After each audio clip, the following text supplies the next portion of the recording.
Hello, welcome to KV Globe. Myself Kavya Singh.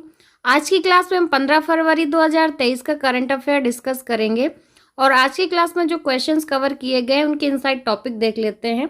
राष्ट्रीय महिला दिवस, साइक्लोन गैब्रियल, दुबई में वर्ल्ड गवर्नमेंट समिट, स्वस्थ मन स्वस्थ घर पहल, राज्यों में नए राज्यपालों की नियुक्ति, राष्ट्रीय डाक टिकट प्रदर्शनी अमृत पैक्स 2023, परमाणु शक्ति विकसित करने के लिए रूस के साथ साझेदारी, फरवरी 2023 में शहरी नदी संरक्षण पर एक अंतर्राष्ट्रीय सम्मेलन, Indonesia, Malaysia, Thailand growth triangle joint business council. इन सारे टॉपिक से रिलेटेड जो भी इंपॉर्टेंट क्वेश्चंस बनते हैं एग्जाम के लिए सारे कवर किए गए हैं, इसलिए ध्यान से आप लोग पूरी क्लास देखिएगा। अपकमिंग जो भी एग्जाम्स हैं जिनमें करंट अफेयर, जनरल अवेयरनेस या जनरल इंटेलिजेंस का पोर्शन आता है, उन सब के लिए ये क्लास मोस्ट इंपॉर्टेंट है। क्लास स्टार्ट करने से पहले आपके लिए एक क्वेश्चन है कि फाइकोलॉजी में किसका अध्ययन किया जाता है, तो ये आंसर आप लोगों को कमेंट बॉक्स में कमेंट करके देना है। क्लास के एंड में क्वेश्चन को डिस्कस करेंगे। स्टार्ट करते हैं आज के क्वेश्चंस। पहला क्वेश्चन है, स्वस्थ मन स्वस्थ घर किस मंत्रालय द्वारा शुरू की गई एक पहल है? तो ये जो स्वस्थ मन स्वस्थ घर पहल है, ये स्वास्थ्य एवं परिवार कल्याण मंत्रालय द्वारा शुरू की गई पहल है। सही आंसर हो जाएगा ऑप्शन बी, स्वस्थ मन स्वस्थ घर। नवंबर 2022 से अक्टूबर 2023 तक चलने वाला ये एक साल का अभियान है। आज़ादी के अमृत महोत्सव मनाने के लिए स्वास्थ्य एवं परिवार कल्याण मंत्रालय ने शुरू किया है। नई राष्ट्रीय स्वास्थ्य नीति 2017 के अनुरूप है ये। साथ ही ये फिट इंडिया मूवमेंट 2019 पर केंद्रित भी है। स्वस्थ मन स्वस्थ घर अभियान के तहत देश भर में 1.56 लाख आयुष्मान भारत स्वास्थ्य और कल्याण केंद्रों में हर महीने की 14 तारीख को स्वास्थ्य मेलों का आयोजन किया जाएगा। नेक्स्ट क्वेश्चन है, भारत के किस आईआईटी के छात्रों ने दुबई में वर्ल्ड गवर्नमेंट समिट में गोल्ड मेडल जीता है? तो दुबई में हाल ही में जो आयोजित हुआ है वर्ल्ड गवर्नमेंट समिट, इसमें आईआईटी इंदौर के छात्रों ने गोल्ड मेडल जीता है। तो सही आंसर हो जाएगा ऑप्शन बी। 7 स्टूडेंट्स को AED 1 मिलियन भी प्रदान किए गए हैं।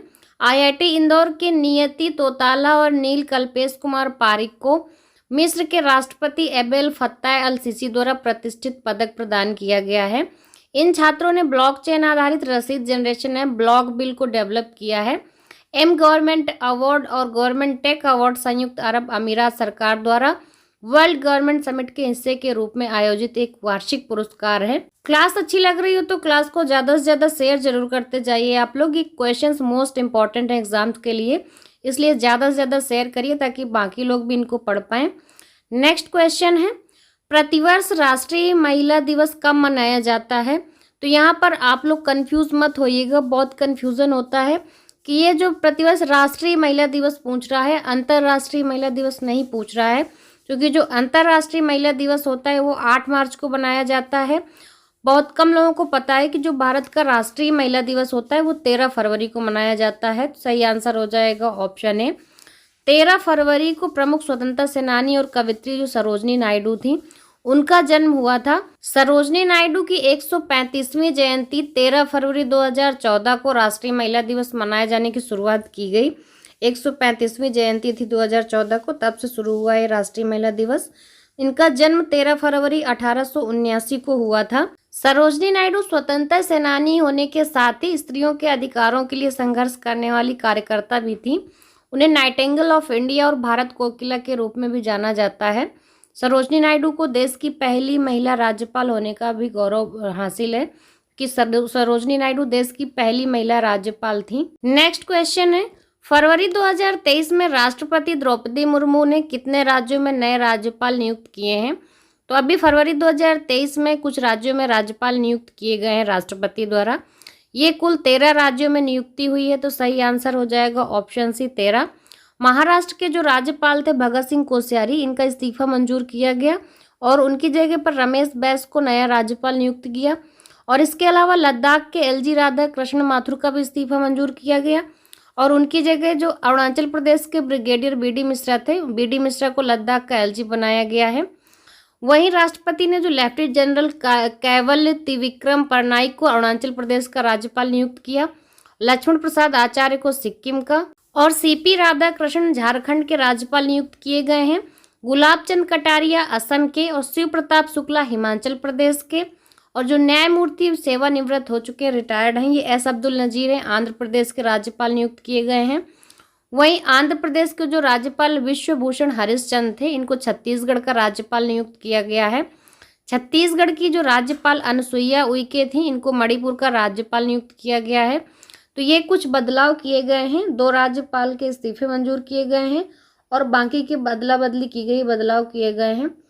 नेक्स्ट क्वेश्चन है, कौन सा शहर फरवरी 2023 में शहरी नदी संरक्षण पर एक अंतर्राष्ट्रीय सम्मेलन की मेजबानी करेगा? तो 2023 फरवरी में शहरी नदी संरक्षण पर एक अंतर्राष्ट्रीय सम्मेलन की जो मेजबानी करेगा, पुणे द्वारा की जाएगी। सही आंसर हो जाएगा ऑप्शन बी। महाराष्ट्र में अपनी तरह की पहली बार होने वाला 2 दिवसीय अंतर्राष्ट्रीय सम्मेलन है। धारा 2023 का आयोजन किया जा रहा है पुणे में। इसमें बिहार की 14 शहरी नदियों के विकास एवं सर्वोत्तम तरीकों तथा शहरी नदी प्रबंधन योजनाओं की जरूरत के बारे में बताया और दिखाया जाएगा। इन 14 शहर जो हैं ये नदी गठबंधन यानी रिवर सिटीज अलायंस में बिहार के पटना, बेगूसराय, भागलपुर, मुंगेर, आरा, बेतिया, छपरा, दरभंगा, जमालपुर, मुजफ्फरपुर, गया, कटिहार, पूर्णिया और बिहार शरीफ ये शहर शामिल हैं। राष्ट्रीय स्वच्छ गंगा मिशन और आवासन और शहरी कार्य मंत्रालय भारत सरकार के अंतर्गत राष्ट्रीय शहरी कार्य संस्थान की ओर से आरसीए के सदस्यों की जो वार्षिक बैठक है 13-14 फरवरी 2023 को हयात होटल कल्याणी नगर पुणे में आयोजित की गई थी और इस आयोजन को धारा 2023 का नाम दिया गया। नेक्स्ट क्वेश्चन है, किसने राष्ट्रीय डाक टिकट प्रदर्शनी अमृतपेक्स 2023 का उद्घाटन किया? तो ये जो डाक टिकट प्रदर्शनी थी अमृतपेक्स 2023, इसका उद्घाटन किया गया अश्वनी वैष्णव जी द्वारा। सही आंसर हो जाएगा ऑप्शन सी। इंडिया पोस्ट द्वारा प्रगति मैदान नई दिल्ली में 5 दिन की राष्ट्रीय डाक प्रदर्शनी शुरू हुई, जिसमें अमृतपेक्स 2023 के बैनर तले बच्चों सहित जनता और जनता के लिए अलग अलग दौर की कई सारी भारतीय टिकट जो हैं टिकटों का प्रदर्शन किया गया। प्रदर्शनी का उद्घाटन जो मुख्य अतिथि थे यानी कि जो अश्वनी वैष्णव थे, रेल संचार और इलेक्ट्रॉनिक्स और सूचना प्रौद्योगिकी मंत्री, ये मुख्य अतिथि थे और इन्होंने उद्घाटन किया। भारत सरकार द्वारा जो माननीय अतिथि देव सिंह चौहान, संचार राज्य मंत्री, भारत सरकार की उपस्थिति में उद्घाटन किया गया। नेक्स्ट क्वेश्चन है, हाल ही में किस देश ने Indonesia, Malaysia, Thailand growth triangle joint business council के साथ साझेदारी की है? तो ये देश है भारत। सही आंसर हो जाएगा ऑप्शन ए। भारत ने ऊर्जा दक्षता को अपनाने को बढ़ावा देने के लिए Indonesia, Malaysia, Thailand growth triangle joint business council के साथ एक समझौता ज्ञापन पर हस्ताक्षर किए। बेंगलुरु में ऊर्जा परिवर्तन पर G20 के कार्य समूह की बैठक के दौरान इस समझौता ज्ञापन पर हस्ताक्षर किए गए। इस समझौता ज्ञापन का उद्देश्य ऊर्जा दक्षता और सतत प्रथाओं को अपनाने की ओर बढ़ावा देना। एनर्जी एफिशिएंसी सर्विसेज लिमिटेड ने इंडिया एनर्जी वीक समारोह के मौके पर IMT, GT, JBC के साथ समझौता ज्ञापन पर हस्ताक्षर किए। नेक्स्ट क्वेश्चन है, भारत के किस पड़ोसी देश ने परमाणु शक्ति विकसित करने के लिए रूस के साथ साझेदारी की है? तो जो रूस के साथ साझेदारी की है पड़ोसी जो भारत का देश है म्यांमार, परमाणु शक्ति विकसित करने के लिए की है। सही आंसर हो जाएगा ऑप्शन डी। म्यांमार की सैन्य नेतृत्व वाली सरकार ने रूस की राज्य परमाणु ऊर्जा कंपनी के साथ एक परमाणु ऊर्जा सूचना केंद्र का उद्घाटन किया है।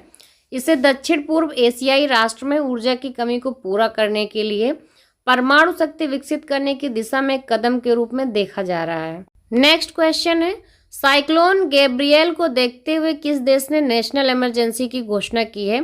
तो जो नेशनल इमरजेंसी की घोषणा की है न्यूजीलैंड ने की है। सही आंसर हो जाएगा ऑप्शन सी। न्यूजीलैंड में साइक्लोन गैब्रियल से जो उत्पन्न खतरों को देखते हुए न्यूजीलैंड सरकार ने देश में राष्ट्रीय आपातकाल की घोषणा की है।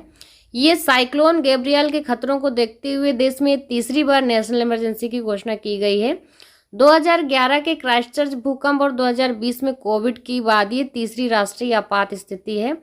साइक्लोन गैब्रियल के चलते देश का उत्तरी द्वीप ज़्यादा प्रभावित हुआ है और इस साइक्लोन से उत्पन्न खतरों को देखते हुए न्यूजीलैंड सरकार ने करीब 509 फ्लाइट्स भी कैंसिल कर दी हैं।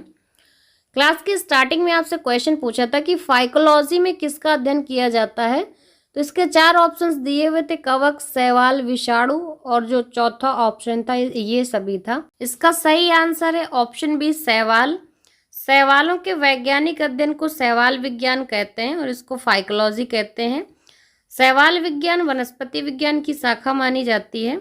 कल की क्लास में आपसे क्वेश्चन पूछा था कि एक स्वस्थ मनुष्य का रक्तचाप कितना होता है? तो इसका सही आंसर था ऑप्शन बी 120/80 80, यानी कि जो एक सामान्य इंसान होता है उसका जो ब्लड प्रेशर होता है वो 120 से ज़्यादा नहीं होना चाहिए। हालांकि शारीरिक, पर्यावरणीय और कुछ बाकी के कारण हैं जिनसे ऊपर नीचे भी हो सकता है। अगर 120 से 129 भी है तो भी ये बढ़ा हुआ ब्लड प्रेशर माना जाता है। तो जो नॉर्मल होता है वो 120 बाई जो है 80 माना जाता है। और इस क्वेश्चन का सही आंसर दिया है कुणाल भारद्वाज और अभिषेक पासवान जी ने। आज का क्वेश्चन है आपके लिए, पीएम मोदी ने एशिया के सबसे बड़े एरो शो एरो इंडिया 2023 का उद्घाटन किया। इसका थीम क्या है? तो इसमें थीम पूछ रहा है। तो इस क्वेश्चन का सही आंसर आप लोग कमेंट बॉक्स में कमेंट करके बताइए। और क्लास से रिलेटेड अगर कोई सजेशंस हैं आपके हमारे लिए तो प्लीज़ कमेंट करके वो भी ज़रूर बताइए। और क्लास अच्छी लगी हो तो क्लास को ज़्यादा से ज़्यादा शेयर जरूर करिए। जो लोग चैनल पर पहली बार आते हैं तो चैनल को सब्सक्राइब करके बेल आइकन दबाना ना भूलें, जिससे आगे आने वाली क्लासेस आपको ईजिली मिलेंगी। And thanks for watching.